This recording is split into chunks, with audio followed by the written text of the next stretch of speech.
So hello everyone, তোমরা সবাই কেমন আছো? আশা করি ভালো আছো। আর আমি পায়েল আবারও চলে এসেছি নতুন একটি মিনি ব্লগ নিয়ে। তো আজকে সকালে অনেকটাই জল দেওয়া ভাত ছিল, তো কালকের বাসি মাংসের তরকারি একটু ছিল। আর আমার তো মাংসের তরকারি বাসি হয়ে গেলেই বেশি ভালো লাগে, তাই ভাবলাম দুটো ভাত খেয়ে খাওয়া যাক। তো ভাত খাওয়ার আগে ওইদিকে আমি ডিম আলু সেদ্ধ বসিয়ে দিয়েছিলাম। তো ভাত খেয়ে উঠে গিয়ে দেখি ডিম আলুটাও সেদ্ধ হয়ে গেছে। আর আজকে রান্না করব ডিম দিয়ে, আলু দিয়ে, পটল দিয়ে তরকারি।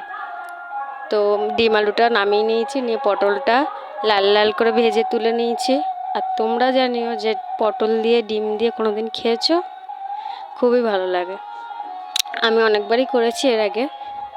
তো পটলটা ভেজে নেওয়ার পরে ডিমগুলোও ভেজে নেবো লাল লাল করে। আর ডিমগুলো তেলে দেওয়ার আগে একটু তেলের উপরে নুন আর হলুদ দিয়েছি, তার কারণ ডিমটা যাতে কড়াইতে না লেগে যায়। অনেকে আলাদা করে মাখিয়ে নেয় ডিমে নুন হলুদ, তো আমি এরকম তেলের উপরেই দিই, তেলের উপরে দিলেই হয়। আর ডিমগুলো একটু করে নিয়েছি, কেটে নিয়েছি যাতে না ফাটে। এর আগে একবার এরকম গোটা ডিম ভাজতে গিয়ে ফেটে আমার চোখে মুখে পুরো অনেক পুড়ে গেছিলো, তাই ডিম একটু চিড়ে চিড়ে নিয়েছি।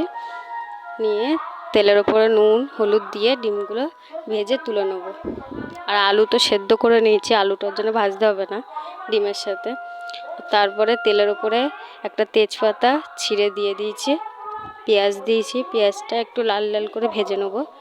পেঁয়াজটা ভাজার পরে, আর আমার ভিডিও যদি তোমাদের একটু ভালো লেগে থাকে তাহলে লাইক কমেন্ট করে দিও, আর আইডিটা ফলো করে দিও। আর পেঁয়াজটা ভাজার পরে এদিকে আমার ভাতও হয়ে গেছে। আমি যেহেতু জোড়া উনুনে রান্না করি, আর জোড়া উনুনে রান্না করা অনেক ফায়দা, কারণ তুমি একদিকে তরকারি করতে পারবে আর একদিকে তোমার ভাতও হয়ে যাবে। ভাত হওয়ার পরে তুমি আর একটা তরকারিও বসাতে পারবে। তা আমার তো ছোটোখাটো সংসার আর অল্প অল্প রান্না, আমার এক পাশে ভাত হয় আর এক পাশে তরকারি আমার হয়েই যায়।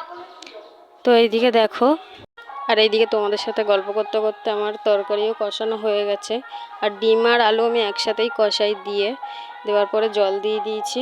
এবার ফুটে গেলে গরম মশলা দিয়ে নামিয়ে নিলেই হয়ে গেল ডিম পটলের তরকারি ঝাল ঝাল। তো ভিডিওটা কেমন লাগলো? ভালো লেগে থাকলে লাইক কমেন্ট শেয়ার করে দিও। টাটা।